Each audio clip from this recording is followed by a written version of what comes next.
tetep we sia mah anger goblok sia mah adat teh bisa dirubah anjing sia mah anger we dihareupeun bos teh sia mah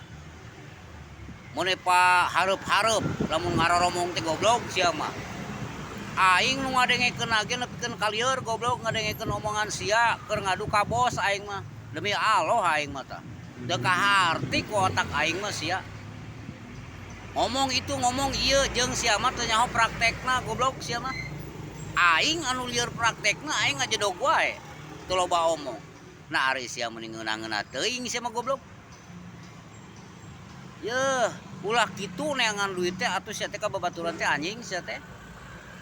aing mah sakapeung mah teu masuk di otak omongan sia